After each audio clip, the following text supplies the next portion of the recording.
Shalom saudara-saudara yang terkasih, sesama orang yang meletakkan iman dan pengharapan di dalam Tuhan Yesus Kristus. Semoga saudara semuanya berada dalam keadaan sehat dan baik-baik saja, dan kiranya Allah Bapa memberkati kita dengan segala berkat rohani serta mencukupi semua kebutuhan kita. Saudaraku, seperti biasanya, mari kita berdoa untuk mempersiapkan hati sebelum mendengarkan firman Tuhan. Bapa kami yang ada di sorga, Allah yang Maha Kudus dan Maha Kuasa, kami mengucap syukur buat pagi hari yang indah ini, hari yang baru yang dipenuhi dengan berkat-berkat yang baru. Terima kasih karena Engkau telah menjagai kami di sepanjang malam saat kami tertidur, dan pagi ini Engkau memberikan kami tubuh yang sehat untuk kami pakai melakukan pekerjaan-pekerjaan-Mu. Bapa, sebelum kami bersaat teduh, terlebih dulu kami mau berdoa bagi saudara-saudara kami yang ada di Bijaksana Channel. Kami berdoa bagi saudara kami yang sedang sakit dan menderita. Kiranya tangan-Mu menyembuhkan dan memulihkan semuanya. Kami berdoa bagi saudara-saudara kami yang sedang berkekurangan. Kiranya Engkau memberkati dan membuka jalan berkat bagi mereka. Kami juga berdoa bagi saudara kami yang membutuhkan pekerjaan. Kiranya Engkau memberikan pekerjaan yang terbaik. Terima kasih ya Bapa buat kasih dan anugerah-Mu yang tak terhingga bagi kami. Sekarang kami mau duduk diam di bawah kaki-Mu dan mendengarkan firman-Mu. Berkatilah kami dengan pengertian di dalam hati kami, dan berikanlah kami kekuatan serta ketaatan untuk menjadi pelaku-pelaku firman-Mu. Terima kasih Bapa. Dalam nama Tuhan Yesus Kristus, kami berdoa dan mengucap syukur. Amin. Saudara yang terkasih di dalam Tuhan Yesus, kehidupan tidak selalu memberikan sukacita kepada kita. Namun ada kalanya kita mengalami kesedihan dan menangis. Hal ini merupakan bagian normal dari kehidupan, sehingga kita tidak perlu merasa bahwa kesedihan dan menangis adalah hal yang tabu untuk ditunjukkan. Kabar baiknya adalah kesedihan dan menangis merupakan suatu peristiwa yang terjadi dalam waktu yang terbatas. Suatu saat, kesedihan dan menangis akan berlalu dari hidup kita. Itu bukanlah sesuatu yang permanen di dalam hidup kita, tetapi akan berlalu seperti pergantian musim hujan ke musim panas. Sebagai orang-orang yang percaya kepada Kristus, kita tidak diminta untuk menyembunyikan kesedihan kita atau menangis, karena Tuhan Yesus pun menangis saat melihat Maria dan Marta menangisi kematian Lazarus. Kita hanya diminta untuk percaya bahwa setelah kita bersedih dan menangis, maka akan tiba waktunya Tuhan membuat kita tertawa lagi, seperti yang tertulis dalam Lukas 6 ayat 21. Berbahagialah hai kamu yang sekarang ini lapar, karena kamu akan dipuaskan. Berbahagialah hai kamu yang sekarang ini menangis, karena kamu akan tertawa. Apabila kita mempercayai Tuhan, maka kita akan memiliki pengharapan akan penghiburan di dalam Tuhan dan pemulihan dari kesedihan kita.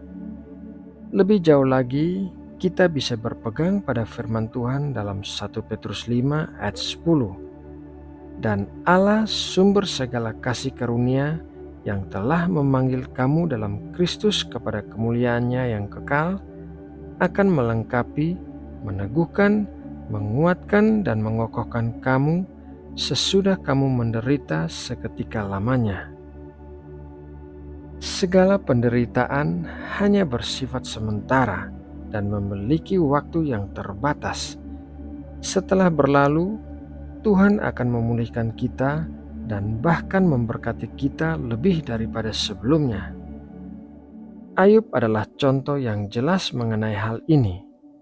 Ayub adalah seorang yang kaya raya yang kehilangan seluruh harta milik dan anak-anaknya dalam waktu 1 hari. dan bukan hanya itu saja, ia juga menderita borok-borok di seluruh tubuhnya sehingga ia harus menggaruk tubuhnya dengan beling. Istrinya juga menyuruhnya mengutuki Allah, kemudian mati saja. Ayub adalah orang yang sangat menderita, tetapi setelah beberapa waktu penderitaan itu, Tuhan memulihkan keadaan Ayub dan malah memberkatinya 2 kali lipat.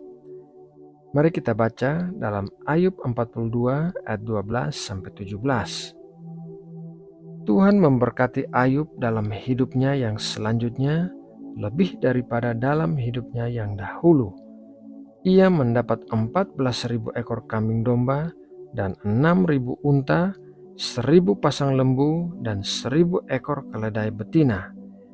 Ia juga mendapat 7 orang anak laki-laki dan 3 orang anak perempuan. Dan anak perempuan yang pertama diberinya nama Yemima, yang kedua Kesia, dan yang ketiga Keren-Hapuk. Di seluruh negeri tidak terdapat perempuan yang secantik anak-anak Ayub, dan mereka diberi ayahnya milik pusaka di tengah-tengah saudara-saudaranya laki-laki. Sesudah itu, Ayub masih hidup 140 tahun lamanya. Ia melihat anak-anaknya dan cucu-cucunya sampai keturunan yang keempat. Maka matilah Ayub tua dan lanjut umur.